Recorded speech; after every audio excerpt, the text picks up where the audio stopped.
Oromoo walka'ii biyya kee falmadhu gabrummaaf teroorroo buqqisii darbadhu gabrummaaf teroorroo buqqisii darbadhu dachee Oromiyaa haadha hayyoota biyya liggee jirri wayi biyya gootota biyya liggee jirri wayi biyya gootota dachee Oromtichaa madda dimokiraasii badhaatu biyya koo lalisii dagaagi badhaatu biyya koo lalisii dagaagi.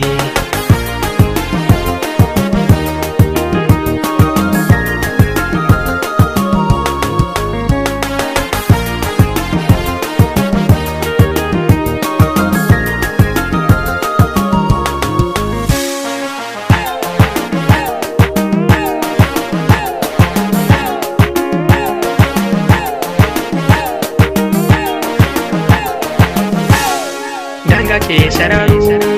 diga dangalaasne barootumsaaf jaarraa wareegamaan dhabne mul'is gadaaf nadii dinni saraa nyaanne dhaloota abdii boluu gaddoo seeraa dhabne dhaloota abdii boluu gaddoo seeraa dhabne.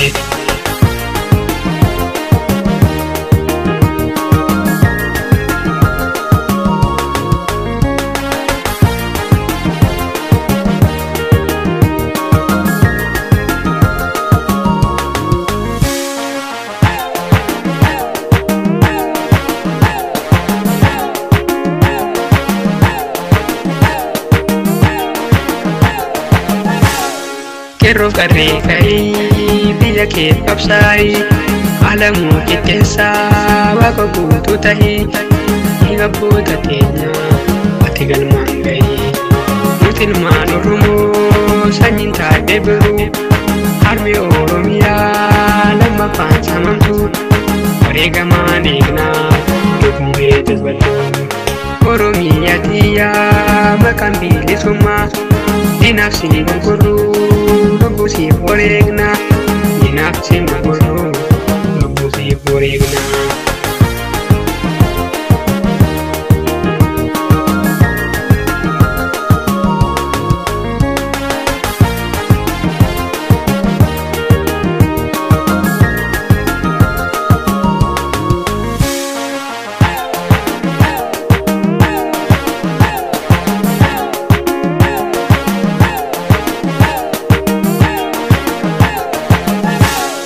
Gandummaa fannisaa muka gabaabatti Oromoo gabroomnu akka kaleessatti Oromoo gabroomnu akka kaleessatti gaddaa fi gadadoo hedduu waliin baane bara dhufaa darbaa alagaan ni tamne